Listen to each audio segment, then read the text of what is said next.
గొర్రె పిల్లగా చాపని రూపు మాపిన దైవ సుతుడవు నీవే. హోసన్నా హల్లెలూయా బ్రతుకన్నా హల్లెలూయా ఆరాధింతును నిన్ను ఆరాధింతును ఆరాధింతును నిన్ను ఆరాధింతును.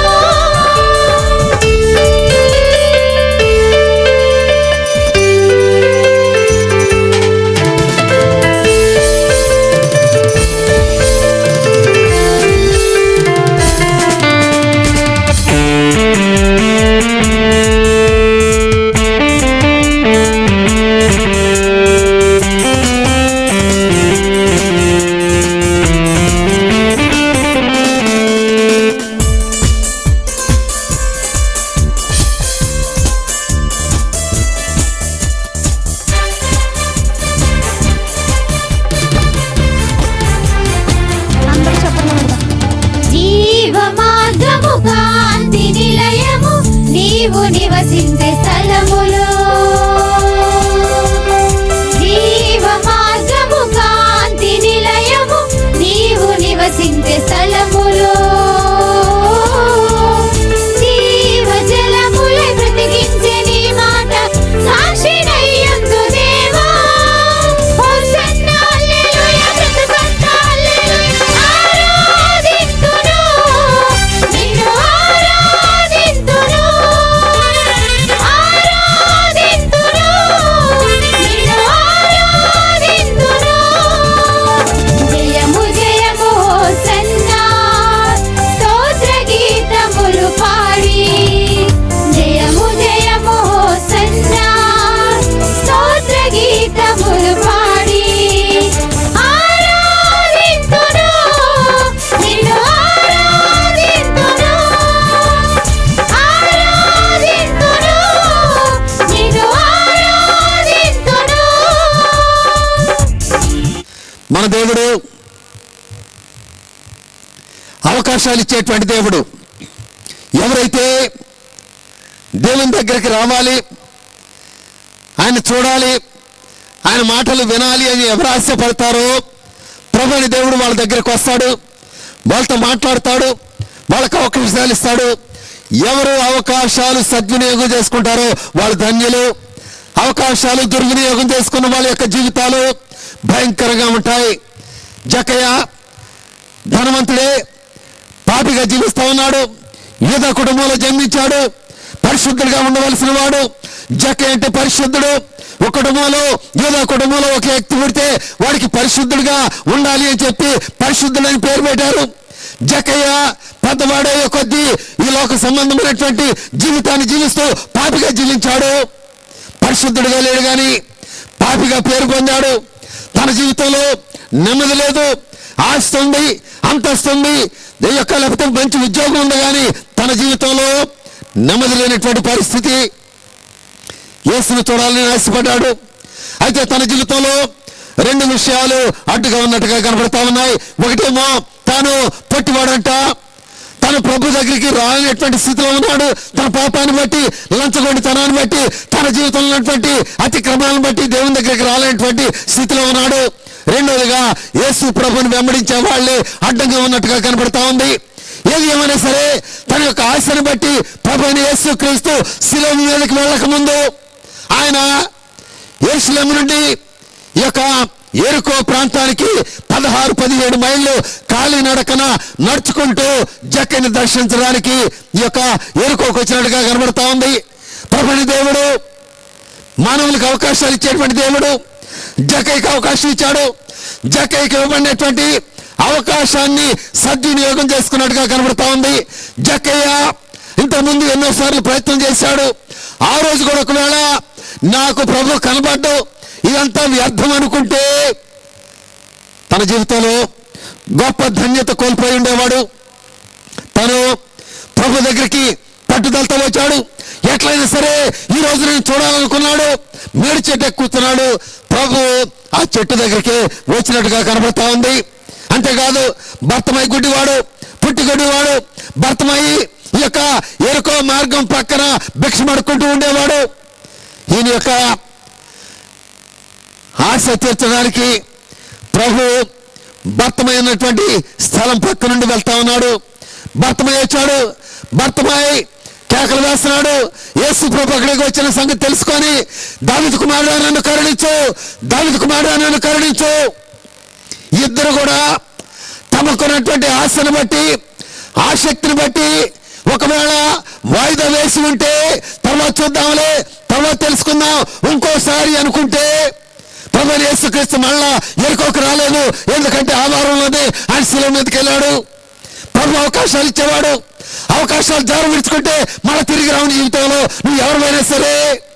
ఈ సాయంకాల సమయంలో యేసు ప్రభు పెనుముడి గ్రామాన్ని ప్రేమించి పెనుముడిలో ఉన్నటువంటి ఈ యొక్క ప్రజలను దర్శించడానికి ఈ గ్రామానికి వస్తే అనేక మంది అవకాశాలు జారు విడుచుకునేటువంటి స్థితిలోనే ఉంటున్నారు.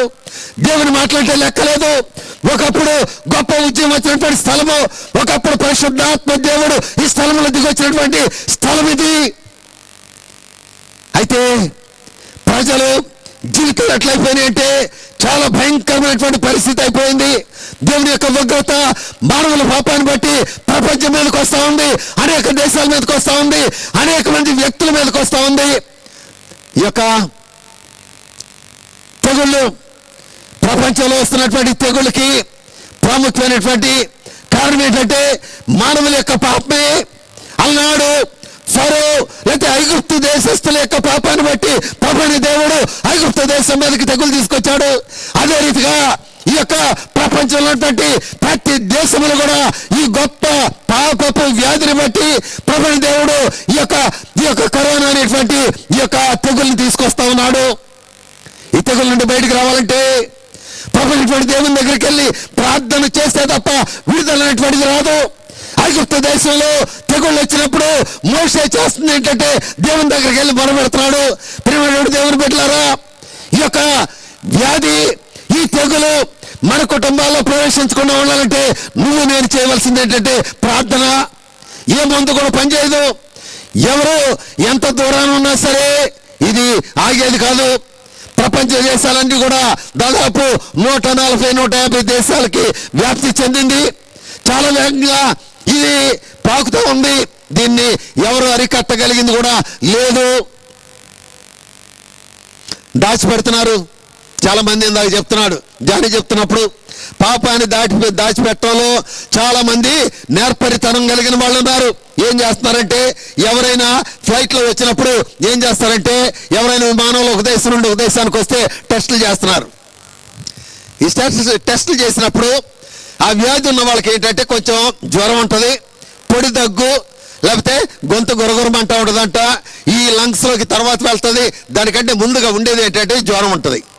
ఈ జ్వరం రాకుండా ఉండాలని ఏం చేస్తానంటే విమానం దిగే గంట ముందు పారాసెటమాల్ టాబ్లెట్లు వేసుకొని చక్క ఎయిర్పోర్ట్లో దిగుతున్నారు. జ్వరం టెస్ట్ చేస్తే నార్మల్. తర్వాత ఊర్లోకి వెళ్తారు, దేశంలోకి వెళ్తారు, అందరు కంటిస్తున్నారు. పాపపు వ్యాధి. ఇట్లాగే ఈ యొక్క ఆదాము అవ్వలు పాపం చేసినప్పుడు కూడా దాన్ని కప్పుకోవడానికి ఏం చేశారు? అంజూరపు ఆకులతోటి కచ్చడాలు చేసుకొని కుట్టుకున్నారు. అంజూరపు ఆకులు పాపాన్ని కప్పలేవు. ఒకవేళ గ్రామంలోకి వచ్చినా ఫ్లైట్ దిగి వచ్చినా సరే ఈ కొన్ని రోజులకి అది బయటపడుద్ది. అది నీ జీవితాన్ని నాశనం చేస్తే దాన్ని బట్టి నీ కుటుంబం కూడా నాశనం అయ్యేటువంటి పరిస్థితి ఉంటుంది. దేవుని వాక్యంలో నుండి కొన్ని మాటలు చూద్దాం. లూకాసు వార్తలోనే 17వ అధ్యాయంలోనే 26వ వచనం నుండి 31వ వచనం వరకు చూద్దాం. లూకాసు వార్త 17వ అధ్యాయంలోనే కొన్ని మాటలు చూద్దాం. నోవాహు దినములలో జరిగినట్టు మనుష్య కుమారుని దినముల్లోనూ జరుగును. నోవాహు ఓడలోనికి వెళ్ళిన దినము వరకు జనులు తినుచు త్రాగుచు పెండ్లాడుచు పెండ్లి కేయబడుచు నుండిరి. అంతలో జలప్రళయము వచ్చి వారినందరినీ నాశనం చేసెను. లోతు దినములలో జరిగినట్టును జరుగును. జనులు తినుచు త్రాగుచు కొనుచు అమ్ముచు నారు నాటుచు ఇండ్లు కట్టుచు నుండిరి. అయితే లోతు సొదమ విడిచిపోయిన దినమున ఆకాశం నుండి అగ్నిగంధకములు కురిసి వారినందరినీ నాశనం చేసెను. ఆ ప్రకారమే మనుష్య కుమారుడు ప్రత్యక్షముగు దినమున జరుగును. ప్రభువైన దేవుడు సృష్టిని చేసి దాదాపు 2000 సంవత్సరాలు అయింది. ఆయన సృష్టి చేసినప్పుడు మొదటి అధ్యాయం 26వ వచనం నుండి చూస్తే మనకి చాలా స్పష్టంగా కనపడుతుంది. ఆయన ఒక్కొక్క దాన్ని చేసినప్పుడు ఎలా కనపడిందంట. 30వ వచనం చూస్తే ఈ సృష్టి అంతా కూడా పూర్తయిన తర్వాత 6 దినాలు పూర్తయిన తర్వాత తాను చేసినటువంటి సృష్టి ఎట్లా ఉంది?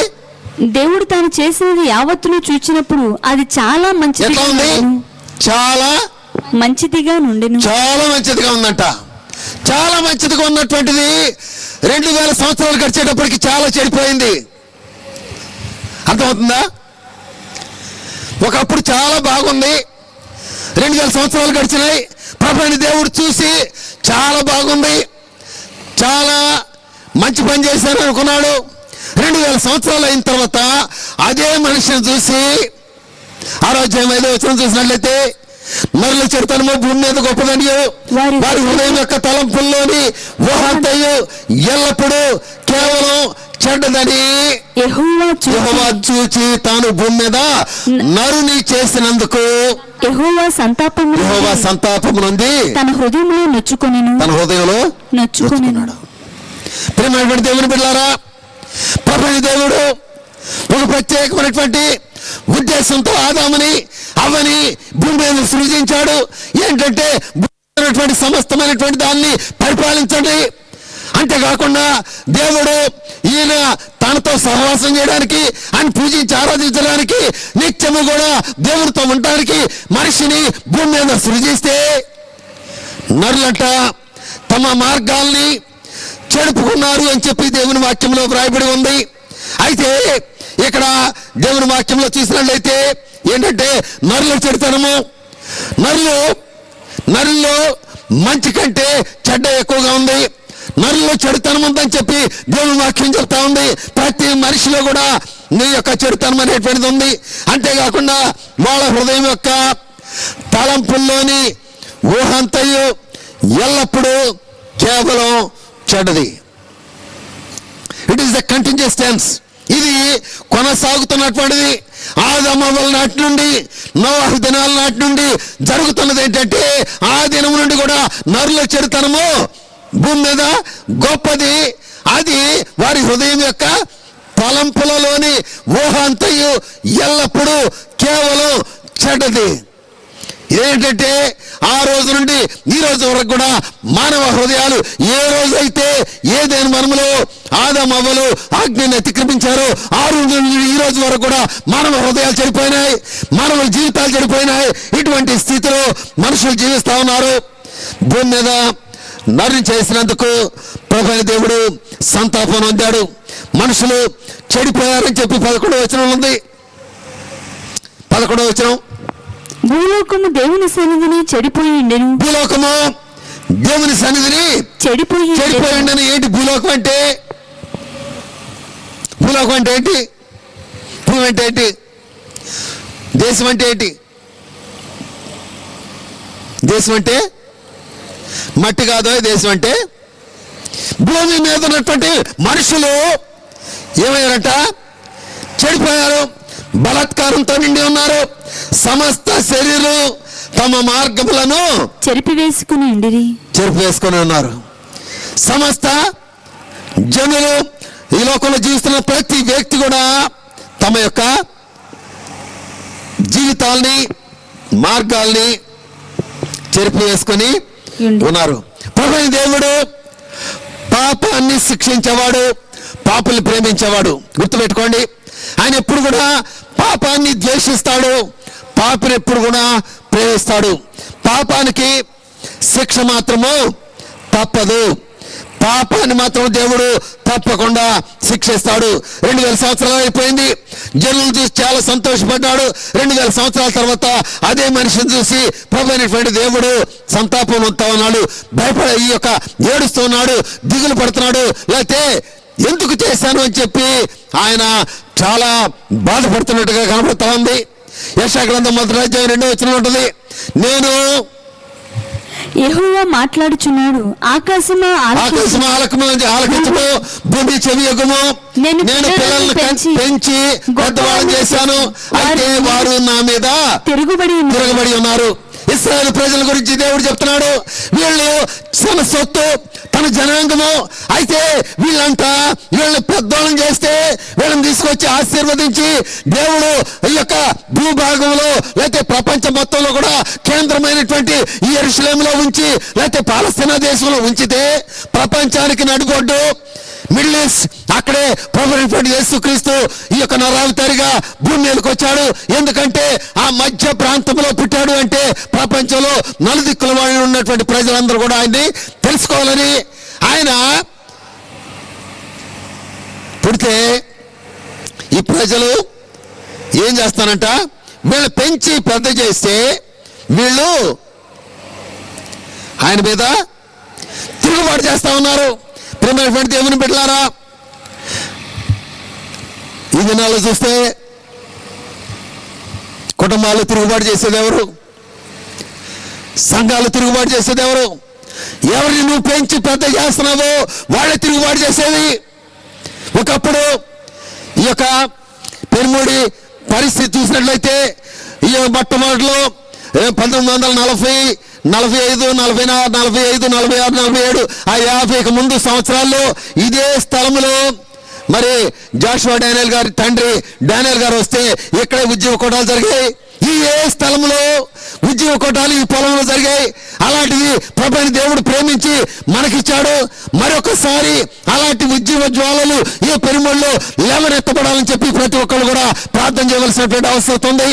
ఎందుకంటే ఈ యొక్క నోవాహు దినాల్లో ప్రజల పరిస్థితి ఎట్లయిపోయిందో, ఈ పెరుమళ్ళలో జీవిస్తున్నటువంటి అనేక మంది జీవితాలు ఎట్లాగైపోయినాయి. నాశనము, భయంకరమైనటువంటి జీవితాలు చెడిపోయినాయి. తాగుబోతనం, వ్యభిచారము, దొంగతనము, మోసము, ఇలాంటి పరిస్థితుల్లో జీవిస్తున్న వాళ్ళని ప్రభువైన దేవుడు ఊరుకునేవాడు కాదు. ఆయన పాపాన్ని శిక్షిస్తాడు, పాపాలను ప్రేమించి అవకాశం ఇస్తాడు. కానీ ఎవరైతే తిరిగి వస్తారో, ఎవరైతే దేవుని దగ్గరకు వచ్చి ప్రభువా నేను పాపిని అని అడుగుతారో, ప్రభువైన దేవుడు మనల్ని క్షమించడానికి, మళ్ళీ ఆయనతో పాటుగా యుగాలు పరలోక రాజ్యానికి ఉండడానికి తీసుకొని వెళ్ళడానికి ఆయన ఇష్టపడతా ఉన్నాడు. అయితే ఈ ప్రజలు దుర్మార్గులుగా ఉంటే ప్రభువైన దేవుడు ఒక్కసారిగా వీళ్ళ మీదకి శిక్ష తీసుకొని రాలేదు. ప్రభువైన దేవుడు నోవాహు దినాల్లో మనకు తెలుసు. నోవాహు ఎలాంటి వాడంట? అయితే నోవాహు యెహోవా దృష్టి యందు కృప పొందినవాడాయి. యెహోవా దృష్టి యందు కృప పొందినవాడు, నీతిమంతుడు, నిందారహితుడు, దేవునితో నడిచిన వాడు, దేవునికి విధేయుడై ఆయన చెప్పిన సమస్తాన్ని కూడా చేసినటువంటి వ్యక్తిగా కనబడతా ఉన్నాడు. విధేయత అనేటువంటిది నోవాహు జీవితంలో కనబడతా ఉంది. దేవుడు ఏది చెప్తే అది చేశాడు. చాలా మంది జీవితాల్లో దేవుని ఎరిగిన వాళ్ళని, మేము నీతిమంతులమే, పరిశుద్ధులమే, మారుమనసు పొందామని చెప్పుకుంటారే దేవుని మాట కవిదేలుగా జీవించేటువంటి వాళ్ళు అనేక మంది ఉన్నారు. నోవాహు దేవుడు ఏమేమి సెలవిచ్చాడో యావత్తు చేశాడు అని చెప్పి దేవుని వాక్యంలో వ్రాయబడి ఉంది. కొన్ని చేసి నేను చేశాను చాలే అనుకోలేదు. దేవుడు ఏం చెప్పాడో చెప్పిన ప్రకారము ఆలోచించవలసి ఉంటుంది. దేవుడు సెలవిచ్చిన ప్రతి దాన్ని కూడా నోవాహు అట్లు చేసెను, దేవుడు అతనికి ఆజ్ఞాపించిన ప్రకారము యావత్తూ చేసెను. చెప్పిన ప్రతి మాట ప్రకారంగా దేవుడు చేసినట్టుగా కనబడతా ఉంది. అయితే ప్రభువైన దేవుడు నోవాహు దగ్గరకు వచ్చి చెప్తున్నాడు, నోవాహు ఈ ప్రజల మీదకి నేను శిక్ష తీసుకురాబోతున్నాను. శిక్ష దేక ముందు వీళ్ళకి టైం ఇద్దాం. ఈ టైంలో కనుక లోబడితే వాళ్ళు క్షమిస్తాను, లేకపోతే వీళ్ళ మీదకి ఉగ్రత తీసుకొని వస్తాను. 120 సంవత్సరాలు ప్రభువైన దేవుడు వాళ్ళకి టైం ఇచ్చాడు. నోవాహుకు చెప్పాడు, నోవాహు నువ్వేం చేయాలంటే నీవు ఈ ప్రజల్ని నేను శిక్షించబోతా ఉన్నాను. ఈ శిక్ష నుండి తప్పించబడాలంటే నువ్వేం చేయాలంటే నువ్వు నీ కుటుంబ సభ్యులు రక్షించబడటానికి ఒక ఓడని తయారు చేసుకోవాలి. ఈ ఓడలోకి నువ్వు, నీ భార్య, నీ పిల్లలు ప్రవేశించాలి. అయితే ఈ ఓడ చాలా పెద్ద ఓడ, 450 అడుగుల పొడవు ఉందంట, 75 అడుగుల వెడల్పు, 45 అడుగుల ఎత్తు. అంటే 3 అంతస్తుల బిల్డింగ్ అంత ఎత్తు ఓడ, 3 అంతస్తులు. సృష్టి ఆదిలోనే నోవాహు నిర్మించినట్టుగా కనబడతా ఉంది. ఆ రోజుల్లో ఎలాంటి మిషనరీ లేదు, ఎలాంటి యంత్రాలు లేవు. సొంతగా చేత్తో కలప కొట్టుకొని వచ్చి దాన్ని తయారు చేశాడు. దానికి ఒక తలుపు, ఒక కిటికీ, దానిని చెక్కలో నీళ్లు రాకుండా ఉండటానికి కీలు పూసి చితి సారకపు మ్రానుతో దాన్ని తయారు చేయాలి. అయితే 120 సంవత్సరాలు పట్టింది నోవాహుకి, ఆయన కుటుంబానికి ఈ ఓడని కట్టడానికి. ప్రేమగల మా తండ్రి, యేసే జీవాహారం అనేటువంటి ఈ ప్రోగ్రాం చూస్తున్నటువంటి ప్రతి ఒక్కరిని మీరు ఆశీర్వదించి దీవించండి ప్రభా. మీ కృపలో ఒక్కొక్కరి అవసరాలు మీరు తీర్చమని ప్రార్థిస్తా ఉన్నాం. ముఖ్యంగా అనారోగ్యంగా ఉన్నటువంటి బిడ్డలను బట్టి ప్రార్థిస్తా ఉన్నాం. నజరేయుడైన యేసు నామములో ప్రతి ఒక్కరిని స్వస్థపరచండి. చీకశక్తుల చేత పీడించబడుతున్నటువంటి వారిని బట్టి ప్రార్థిస్తా ఉన్నాం. పరిపూర్ణమైనటువంటి విడుదల దయచేయండి. నీ వాక్యం ద్వారా ఒక్కొక్కరి జీవితాలని తాకండి, హృదయాలు తెరవండి. నీకు ఇష్టమైన బిడ్డలుగా జీవించడానికి సహాయం అనుగ్రహించి నడిపించమని యేసు నామమున వేడుకొని ప్రార్థిస్తున్నాము తండ్రి, ఆమేన్. మన తండ్రి అయిన దేవుని దయ, ప్రభు అయినటువంటి యేసు క్రీస్తు కృప, పరిశుద్ధ ఆత్మ దేవుని యొక్క అన్యోన్య సహవాసము నిరంతరము మీకు తోడయుండి నడిపించునుగాక, amen. Rebba Prasadarao memorial Bible institute కొన్ని దశాబ్దాలుగా దేవుని పరిచర్యకై యువతీ యువకులను సిద్ధపరుస్తున్న ఏకైక బైబుల్ కళాశాల. అనుభవజ్ఞులైన ఉపాధ్యాయులు, ఆత్మీయమైన వాతావరణం, చక్కటి లైబ్రరీ, ప్రొజెక్టర్స్తో విద్యాబోధన, ఉచిత హాస్టల్ వసతి, ఆకర్షణీయమైన స్టైఫండ్ కలదు. వివరములకై మమ్మలను సంప్రదించండి. మా address Rebba Prasadarao memorial Bible institute, India rural evangelical fellowship, gospel feeds, Repalle 522265, Guntur జిల్లా, ఆంధ్రప్రదేశ్. మా phone number 9573414243. India rural evangelical fellowship Repalle వారి ఆధ్వర్యంలో Repalle Christian junior college and Repalle Christian degree college అనుభవం కలిగిన అధ్యాపకులచే బోధన, ఎల్సిడి ఓహెచ్పిచే విద్యాబోధన, ఆడియో వీడియోల ద్వారా తరగతుల నిర్వహణ, educational tours, study projects, seminars, పూర్తిస్థాయి ల్యాబ్ సౌకర్యం, ఆధునిక లైబ్రరీ, ఎన్ఎస్ఎస్, హాస్టల్ వసతి, క్రీడల యందు ప్రత్యేక శిక్షణ, మరెన్నో సదుపాయాలు.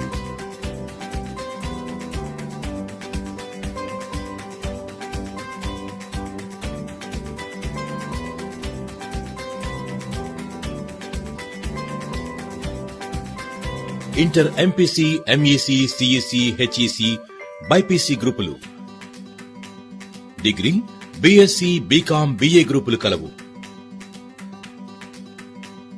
అతి తక్కువ ఫీజులు, అత్యున్నత విద్యా ప్రమాణాలు, ప్రతి ఒక్క విద్యార్థిపై వ్యక్తిగత శ్రద్ధ. Repalle Christian junior college and Repalle Christian degree college.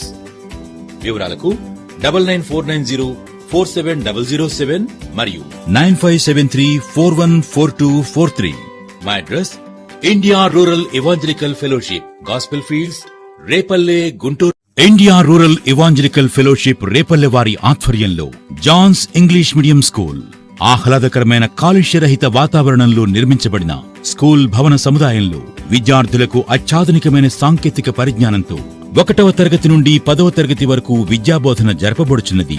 అతి తక్కువ ఫీజులు, అత్యున్నత విద్యా ప్రమాణాలు, ప్రతి ఒక్క విద్యార్థిపై వ్యక్తిగత శ్రద్ధ. 3వ తరగతి నుండి ఎల్సిడి ప్రొజెక్టర్తో విద్యాబోధన, బాలబాలికలకు వేరువేరుగా ఉచిత హాస్టల్ వసతి, ఇంకా మినరల్ డ్రింకింగ్ వాటర్, బస్ సౌకర్యం, nursing care, canteen, fire safety, మరెన్నో సదుపాయాలు.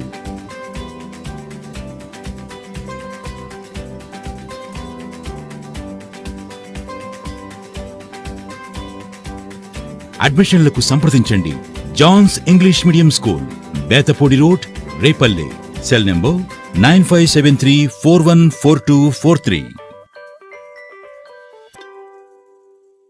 ఇండియా రూరల్ ఇవాంజలికల్ ఫెలోషిప్ వారి Repalle christian college of nursing, Repalle, Guntur జిల్లా, ఆంధ్రప్రదేశ్. BSc nursing. అతి తక్కువ ఫీజులు, అత్యున్నత విద్యా ప్రమాణాలు, ప్రతి ఒక్క విద్యార్థిపై వ్యక్తిగత శ్రద్ధ. అనుభవం కలిగిన అధ్యాపకులచే బోధన, క్రమశిక్షణ, కంప్యూటర్పై విద్యాబోధన, ఎల్సిడి, ఓహెచ్పిచే విద్యాబోధన, లైబ్రరీ, పూర్తిస్థాయి ల్యాబ్ సౌకర్యం, medical camps,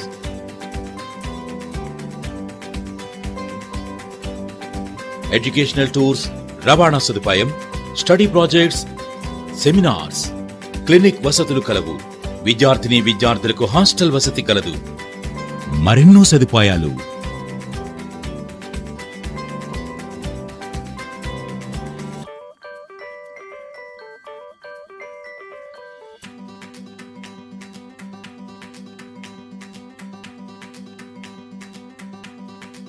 Repalle christian college of nursing, BSc nursing అడ్మిషన్లకు సంప్రదించండి. వివరాలకు 9000448788. మా address India rural evangelical fellowship, gospel fields, Repalle, Guntur జిల్లా. ఇప్పటి వరకు మీరు దేవుని వాక్యంను విన్నారు. మీ ప్రార్థన అవసరాల కొరకు మమ్మల్ని సంప్రదించండి. మా అడ్రస్ యేసే జీవాహారం, India rural evangelical fellowship, gospel fields, Repalle, Guntur district, Andhra Pradesh. మా ఫోన్ నంబర్ 9573414243, 9550784785. దేవుడు మిమ్మల్ని దీవించిన గాక. మీకు మా వందనములు. జీవాహారము